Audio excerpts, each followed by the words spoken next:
हिसार के लोकसभा सांसद बृजेंद्र सिंह आज प्रदेश के सबसे खूबसूरत व भव्य गांव अपने ही एक क्षेत्र के गांव ढाना खुर्द पहुंचे, जहां पहुंचकर और वहां की नैसर्गिक सौंदर्य व भव्यता देख सांसद बृजेंद्र सिंह चकाचौंध हो गए।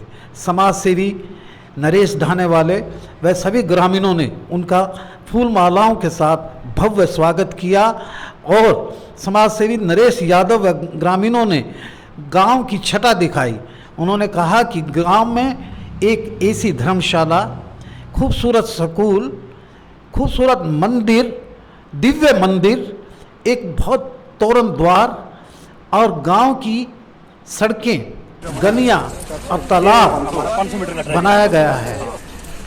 इस भव्यता को देख बृजेंद्र सिंह ग्रामीणों की व समाज सेवी नरेश ढाने वाले की भूरी भूरी प्रशंसा करते हुए कहा कि ग्रामीणों ने अपने स्तर पर इस गांव को एक खूबसूरत गांव और एक पर्यटन स्थल बनाकर बड़ा खूबसूरत गांव, नैसर्गिक सौंदर्य यहाँ पर उसका अवलोकन करने के लिए सांसद बृजेंद्र सिंह जी पहुंचे हैं। गांव बहुत खूबसूरत लगता है। उन्होंने कहा कि मैं इसकी आवाज़ आने वाले सांसद के स्तर में, संसद में उठाऊंगा और यह मेरे गांव फहरिस्त में है। जब उनसे पूछा गया कि आज तक आप इस गांव में नहीं आए, तो उन्होंने कहा कि आज मैं आया हूं और मैंने इसकी भव्यता देख दो गांव के नाम लिए उन्होंने, सुई और उझाना, उनसे कंपेयर कर रहा हूं। यह गांव कहीं खूबसूरत गांव है और इन ग्रामीणों को, समाज सेवियों को सम्मानित करवाने का भी मैं प्रयास करूंगा। स्कूल भी है और अच्छे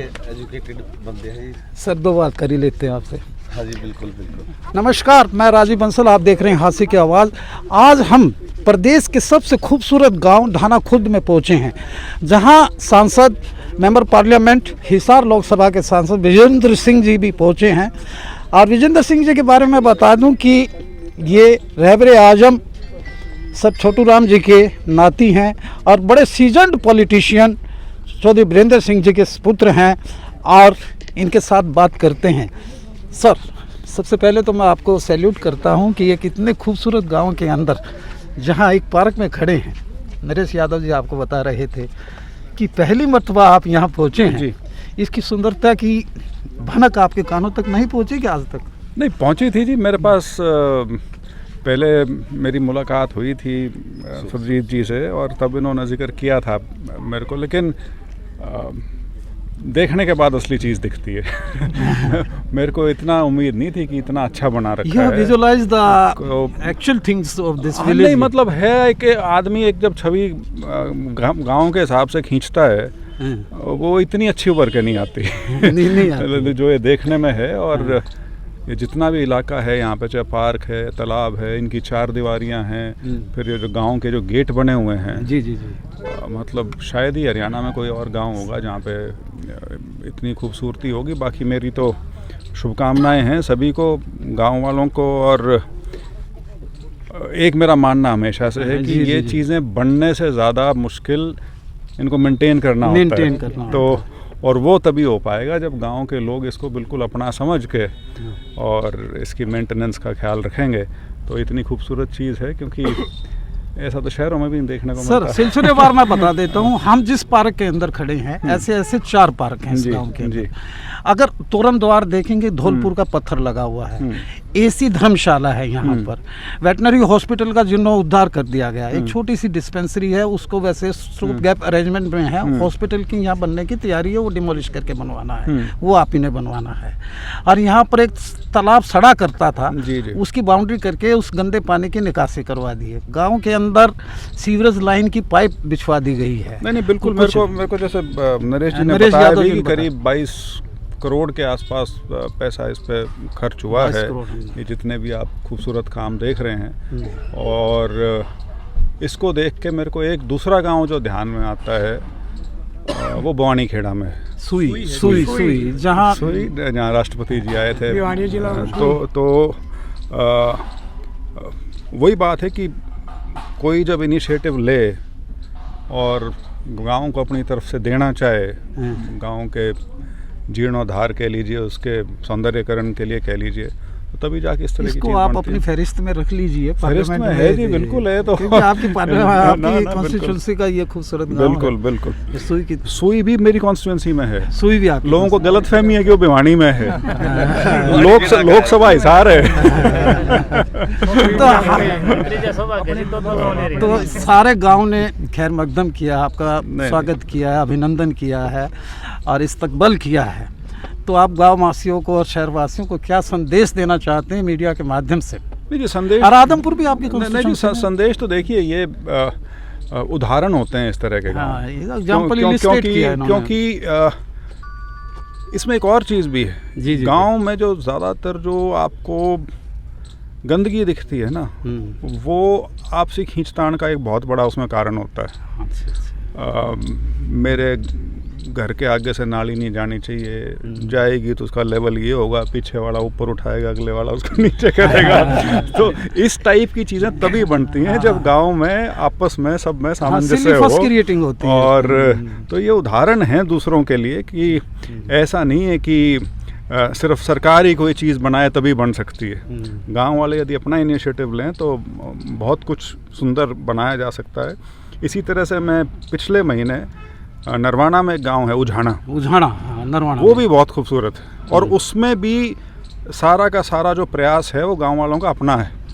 युवाओं का खास तौर पर उसमें बहुत अहम भूमिका है। उसके अंदर उन्होंने अपनी ऑर्गेनाइजेशंस वगैरह बना रखी हैं, सोसाइटीज़ वगैरह के माध्यम से। और ये जैसे 2-3 गांव जो मैं जिनका उदाहरण ले रहा हूँ, जहाँ हम खड़े हैं ढाणा में, ये उझाना और फिर सुई,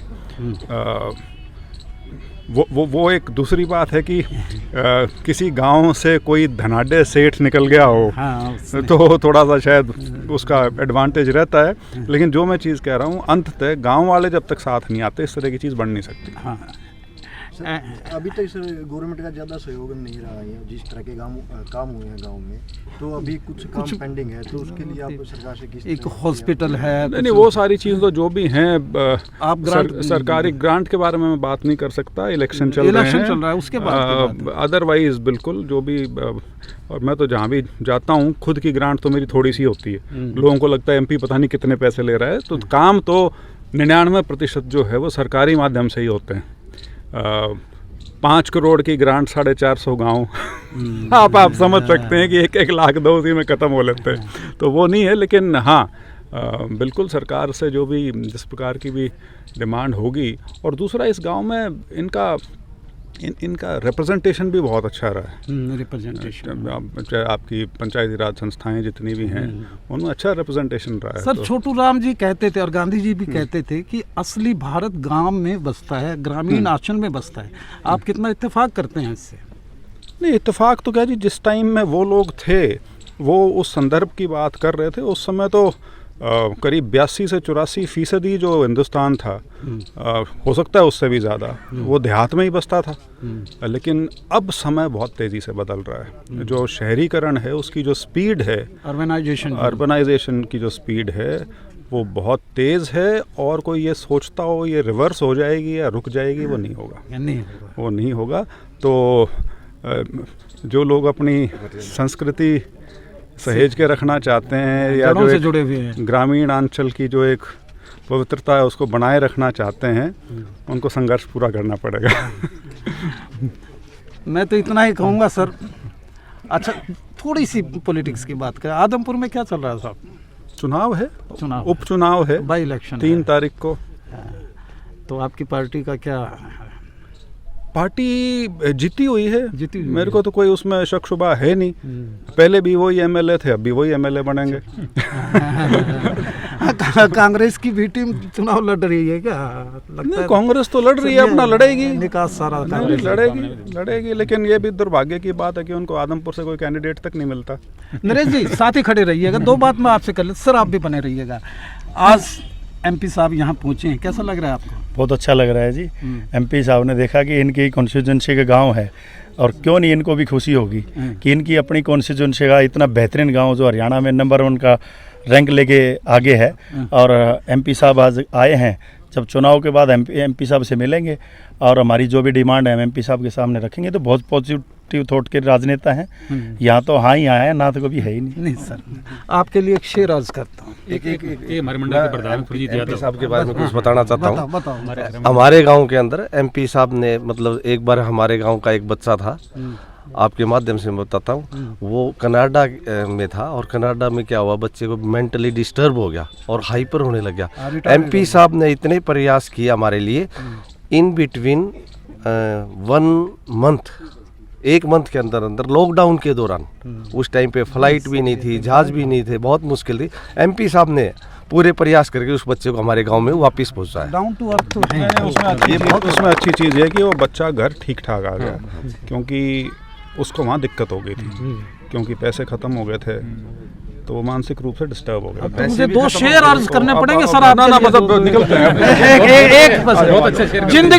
जिंदगी बेहतर जब होती है जब आप खुश होते हैं, और जिंदगी बेहतरीन जब होती है जब आपकी वजह से पूरा लोकसभा क्षेत्र खुश होता है। ये थे विजेंद्र सिंह जी जो ढाना खुर्द में पहुंचे हैं। उन्होंने बताया है कि ऐसा खूबसूरत गांव पहले मैंने सुई में देखा, फिर ये ढाना खुर्द में पहुंचे हैं कि इसकी अपनी ही अलग छटा है, और इसको और भी ज़्यादा गाँव वासियों को उन्होंने खुशामदीद किया है कि इसे आपसी मतभेद ना करके इसे मेंटेन जरूर कीजिएगा। देखते रहिए हांसी की आवाज़। विजेंद्र सिंह जी पहुंचे हैं ढाना खुर्द गांव में। मैं मेरे जुझारू एडिटर अजय सैनी के साथ।